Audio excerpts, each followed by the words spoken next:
अंदाज नया, माध्यम नया, पॉलिटिक्स वाला। आओ राजनीति करें।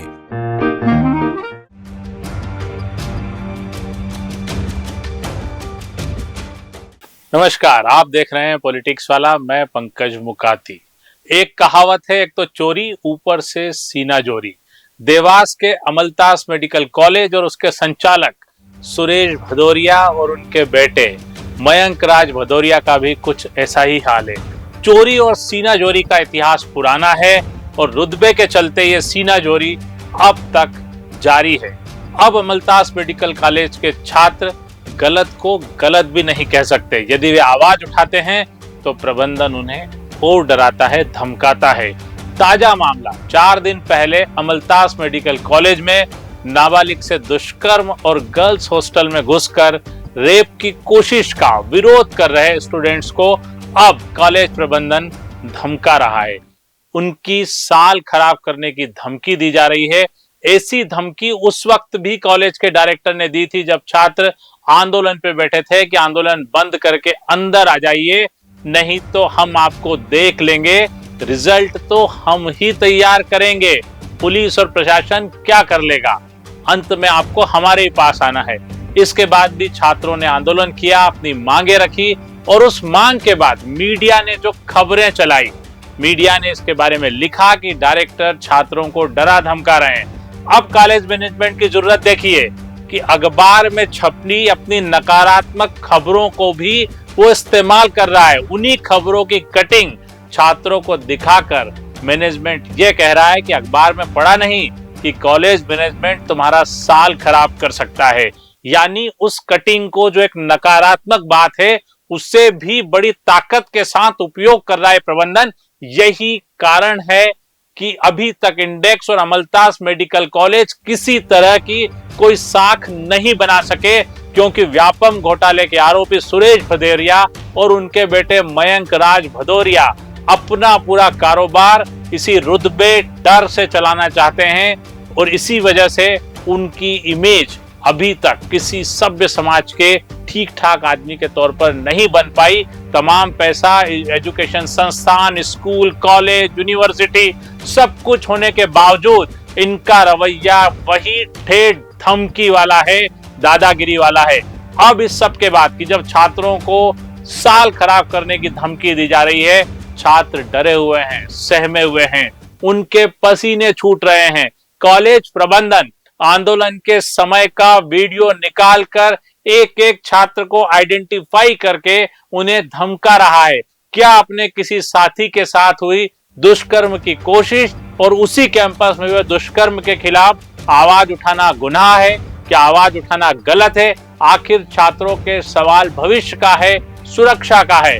पॉलिटिक्स वाला ने जिस बेबाकी से अपने पिछले एपिसोड में इस खबर को उठाया था, उसके बाद हमारे पास भरोसे के साथ छात्रों और उनके परिजनों के फोन आए जिसमें उन्होंने खुलकर Amaltas management college management, Suresh Bhadauria और उनके बेटे मयंक राज भदौरिया की गड़बड़ियों का खुलासा किया। 1-2 नहीं, कम से कम 1 दर्जन शिकायतें हमारे पास आई है। उन छात्रों की सुरक्षा और भविष्य को देखते हुए हम नाम उजागर नहीं करेंगे, लेकिन शिक्षा माफिया भदौरिया की करतूतें जरूर बताएंगे। अमलतास कॉलेज छात्रों को किस कदर प्रताड़ित करता है कि लेट फीस के नाम पर छात्रों से 40-40 हजार रुपए तक वसूले जाने की शिकायतें हमारे पास है। जबकि लेट फीस एक धमकी होती है ताकि वक्त पर फीस जमा हो जाए, छात्रों को थोड़ा सा डर बना रहे, लेकिन यहाँ पर जमकर वसूली की जा रही है छात्रों से इस डर के आगे। मतलब अमलतास मेडिकल कॉलेज वसूली का अड्डा बन गया है। खुद व्यापम घोटाले में आरोपी सुरेश भदौरिया का इंदौर में भी एक मेडिकल कॉलेज है जिसका नाम है इंडेक्स मेडिकल कॉलेज। इसके किस्से भी कुछ कम नहीं है। इंडेक्स अपनी छवि नहीं बना पाया, इंडेक्स की अपनी अलग गिरती साख है। इसके बाद भी भदौरिया को धन बल पर एक और कॉलेज की परमिशन मिली, अमलतास मेडिकल कॉलेज की देवास में। अब इनके पास यूनिवर्सिटी भी है और ये स्कूल भी संचालित करते हैं। आप देख सकते हैं कि शिक्षा किन के हाथों में है। मीडिया जिसने एक दिन खबर को जोर शोर से उठाया था, दूसरे दिन वो भी गायब हो गया। आप अच्छे से जानते हैं कि मीडिया में खबरें कब लगती है और कब गायब हो जाती है, और बहुत सारे बड़े और नामी मीडिया संस्थानों ने एक निजी मेडिकल कॉलेज लिखकर पल्ला झाड़ लिया, वे इनका नाम तक नहीं लिखते। इसलिए शायद भदौरिया और उनके बेटे और कॉलेज के कर्ता धर्ताओं को लगता है कि मीडिया में नाम नहीं आएगा, हम मैनेज कर लेंगे तो दुनिया पूरी चुप हो जाएगी, सब कुछ बंद रहेगा। लेकिन हमारी खबर के बाद लगातार छात्रों और पालकों के फोन हमारे पास आ रहे हैं। अब बात करते हैं इंडेक्स मेडिकल कॉलेज की, जो नेमावर रोड पर बना हुआ है। इस कॉलेज में 2 अगस्त 2024 को एक छात्र ने फांसी लगाकर आत्महत्या कर ली थी। छात्र रोहित मूल रूप से धार जिले के मनावर का रहने वाला था। वो इंडेक्स कॉलेज में सेकंड ईयर का छात्र था। इसी तरह 30 मार्च 2022 को इंदौर के ही इंडेक्स मेडिकल कॉलेज में एमबीबीएस फर्स्ट ईयर के स्टूडेंट चेतन पाटीदार ने रैगिंग से परेशान होकर सुसाइड कर लिया था। चेतन को सीनियर्स परेशान करते थे, 4-4 घंटे अपने पास बिठाए रखते थे। वो बाहर रहना चाहता था, लेकिन कॉलेज प्रबंधन उसे बाहर रहने की अनुमति नहीं दे रहा था। परेशान होकर चेतन ने आत्महत्या कर ली। यानी आप समझ सकते हैं कि इस कॉलेज का प्रबंधन कितना कमजोर है। 2 एमबीबीएस छात्रों के आत्महत्या, रैगिंग जैसे मामले, जबरन वसूली, फीस वसूली, ताजे मामले में एक डॉक्टर द्वारा दुष्कर्म और एक छात्रा के हॉस्टल में किसी लड़के का घुस जाना, ये सब बताता है कि ये कॉलेज किस तरह की अव्यवस्थाओं से चल रहा है। अब आप सोचिए, भदौरिया के कॉलेज में स्टूडेंट को किस किस तरह की प्रताड़ना झेलनी पड़ रही है। ऐसे में क्या सरकार को अमलतास और इंडेक्स मेडिकल कॉलेज का प्रबंधन अपने हाथ में नहीं ले लेना चाहिए? भोपाल में एक स्कूल में एक शिक्षक द्वारा एक बच्ची से दुष्कर्म के बाद इस रेड क्लिफ स्कूल की पूरा प्रबंधन सरकार ने अपने हाथ में ले लिया था और इस स्कूल को बंद कर दिया था। लेकिन स्टूडेंट्स के भविष्य को देखते हुए उस स्कूल का संचालन सरकार ने अपने हाथ में ले लिया था।